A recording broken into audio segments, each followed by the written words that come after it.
Plan भी तैयार कर लिया है। भारतीय अंतरिक्ष यात्रियों को अंतरिक्ष में लेकर जाने वाले गगनयान की टेस्टिंग भी जारी है और अगले साल ये गगनयान अंतरिक्ष में जाएगा। पहले 2 बार क्रू मॉड्यूल के मानव रहित फ्लाइट टेस्ट होंगे। इसके बाद भारतीय एस्ट्रोनॉट यानी भारतीय अंतरिक्ष यात्री को अंतरिक्ष भेजा जाएगा। भारतीय अंतरिक्ष यात्रियों को गगनयान कैप्सूल में बिठाकर अंतरिक्ष में भेजा जाएगा। यानी भारत में बनी तकनीक, कैप्सूल और रॉकेट से भारत के एस्ट्रोनॉट्स अंतरिक्ष की सैर करेंगे। इसरो चीफ ने खुद जी न्यूज को बताया है कि 2025 से पहले भारतीय अंतरिक्ष यात्री अपने भारतीय गगनयान में बैठकर अंतरिक्ष में जाएंगे। गगनयान का कई लॉन्चेस होंगे। पहला लॉन्च होगा सितंबर अक्टूबर तरह, उसके बाद दिसंबर जनवरी में भी। तो क्या 2025 तक हम अंतरिक्ष में पहुंचा पाएंगे गगनयान को? Sure we will be able to reach. अब आप सोच कर देखिए, जब भारत के पास चांद पर लैंडिंग की तकनीक आ चुकी है, चंद्रयान 3 के लैंडर और रोवर चांद की जमीन और वायुमंडल के बारे में सारी जानकारियां इकट्ठी करने में लगे हैं। भारत के पास 2025 तक अपने अंतरिक्ष यात्रियों को अंतरिक्ष तक कैप्सूल में बिठाकर पहुंचाने की तकनीक भी आ जाएगी। तो फिर चांद पर भारत के कदम पड़ते देखने के लिए भारतीयों को बहुत लंबा इंतजार नहीं करना होगा। प्रधानमंत्री मोदी ने चंदा मामा टूर के अलावा भी संकेत दिए हैं, चांद पर भारत के कदम पड़ने ही वाले हैं। चंद्रयान महाअभियान की उपलब्धि भारत की उड़ान को चंद्रमा की कक्षाओं से आगे जाएगी। यानी जिस तरह चंद्रयान 3 की चांद पर लैंडिंग देखकर सारा देश झूम रहा है, इससे भी बड़ी खुशी यानी भारतीय अंतरिक्ष यात्री को चांद पर उतरते देखने की खुशी भारतीयों को 1 दशक के अंदर ही मिल सकती है। प्रणय उपाध्याय, जी मीडिया, बेंगलुरु। इसरो चेयरमैन के आज के ऐलान के बाद कुछ ऐसा लग रहा है कि अंतरिक्ष में जल्द ही नए रिकॉर्ड बनने वाले हैं। अब तक दुनिया के 3 देशों ने अपने रॉकेट की मदद से अपना अंतरिक्ष यात्री स्पेस में भेजा है। इससे जुड़ी कुछ और अहम जानकारी आप तक पहुंचाते हैं। सोवियत संघ ने अप्रैल 1961 में अंतरिक्ष में पहला इंसान भेजा था। इसके गले ही अगले महीने 1961 में अमेरिका ने अपना पहला एस्ट्रोनॉट अंतरिक्ष में लॉन्च किया था। इसके 47 साल के बाद सितंबर 2008 में चीन ने अपना पहला अंतरिक्ष यात्री भेजा और अब भारत की तरफ से अंतरिक्ष में पहला इंसान भेजने की तैयारी चल रही है। इसी तरह के संकेत भी मिल रहे हैं।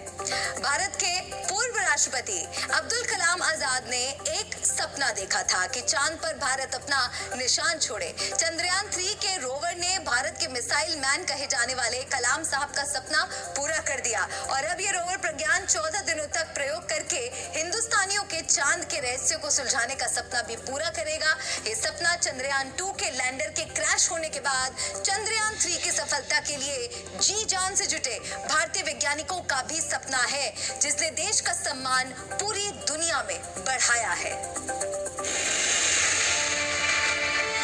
भारत के लैंडर विक्रम से निकले रोवर प्रज्ञान ने आधी रात को चांद पर भारत और भारत की अंतरिक्ष एजेंसी इसरो के निशान अंकित कर दिए। इसे ऐतिहासिक और वैज्ञानिक घटना के साथ चंद्रमा के दक्षिणी ध्रुव पर पहुंचने वाले पहले देश के तौर पर भारत की रक्षा पृथ्वी के इकलौते प्राकृतिक उपग्रह पर हमेशा हमेशा के लिए पड़ चुकी है। ये रोवर का चंद्रमा पर पहला एक्शन था, लेकिन अब रोवर अगले 14 दिनों तक क्या करेगा? चांद में जिस जगह पर लैंडर उतरा उस जगह की खासियत क्या है? लैंडर से निकला रोवर प्रज्ञान जो जानकारियां इकट्ठी कर रहा है वो कब तक सामने आएंगी? एक एक करके हम आपके सारे सवालों के जवाब देंगे। सबसे पहले समझिए, जिस जगह पर लैंडर विक्रम ने चांद की जमीन को छुआ उसका चुनाव क्यों किया गया? इसरो चीफ ने जी न्यूज को बताया कि रोवर प्रज्ञान की बैटरी चार्ज होने के लिए जिस धूप की सबसे ज्यादा जरूरत है वो इस इलाके में अगले 14 दिन तक प्रचुर मात्रा में मौजूद रहेगी। We have chosen it because that this is a very good location as far as sunlight is concerned. There are no shadows. In the next 14 days, that area will not be shadowed by any hills or mountains across which the sun moves. So it gets into shadow, the temperature will drop very deep and you need to put heaters, too much energy will be spent. Chandrayaan 3 के lander Vikram की सफल landing के 4 घंटे से ज्यादा वक्त तक rover प्रज्ञान को बाहर नहीं निकाला गया। इसकी भी खास वजह है। दरअसल रोवर के बाहर निकलने से पहले कई सावधानियां बहुत जरूरी थी। सबसे पहले इस पूरे इलाके को चेक किया गया, क्या रोवर प्रज्ञान को यहाँ बाहर निकालने में कोई खतरा तो नहीं। बाहर के तापमान की भी जांच की गई, क्योंकि तापमान कम होने पर हीटर ऑन करना पड़ता है। इसके अलावा लैंडिंग के वक्त थोड़ी धूल बैठने का इंतजार भी किया गया, क्योंकि इससे सिस्टम में खराबी आ सकती है। So then we have to look at temperatures. So temperature तो benign होना ही चाहिए. इसके बाद तो हमने तो नहीं तो हमारा हीटर ऑन करके उसको वार्म करके फिर डिप्लॉयमेंट कर सके. There are mechanisms अंदर है. So mechanism को खराब होने की कई चांस है. So लैंडिंग के समय जो डस्ट होता है उसका डस्ट को जाम करेगा. लगभग 4 घंटे से ज्यादा वक्त के बाद जब प्रज्ञान बाहर निकला तो सबसे पहले प्रज्ञान पर लगे सोलर पैनल से उसकी चार्जिंग शुरू हुई। इसरो के वैज्ञानिकों ने चंद्रयान 3 की लैंडिंग से पहले इस बात का ख्याल रखा था कि जब ये लैंडिंग हो उस वक्त चांद में सूर्योदय हो गया हो। चंद्रमा का एक दिन पृथ्वी के 14 दिनों के बराबर होता है। ऐसे में अब अगले 14 दिन तक प्रज्ञान सूर्य की रोशनी में प्रयोग करता रहेगा। इसके बाद रात में इलाके का तापमान 250 डिग्री से नीचे तक चला जाता है। इस स्थिति में प्रज्ञान का काम करना मुश्किल होगा। अब सवाल उठता है, प्रज्ञान चंद्रमा पर क्या क्या करने वाला है? तो प्रज्ञान रोवर चंद्रमा की सतह की जांच करेगा, चांद पर पानी और खनिज की खोज करेगा, चंद्रमा पर मौजूद तत्वों के गुणों की पहचान करेगा। इसके अलावा प्रज्ञान रासायनिक तत्वों और सामग्रियों की पहचान भी करेगा। चंद्रमा की मिट्टी और चट्टानों में मौजूद रासायनिक यौगिकों का पता लगाएगा। मैग्नीशियम एल्युमिनियम की मौजूदगी की रिसर्च करेगा।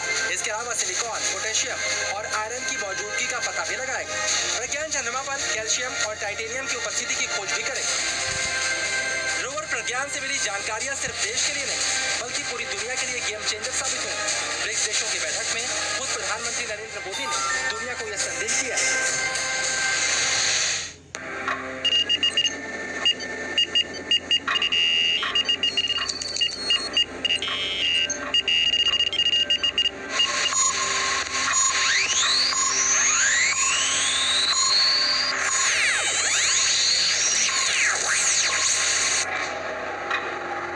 आज के बाद से चांद से जुड़े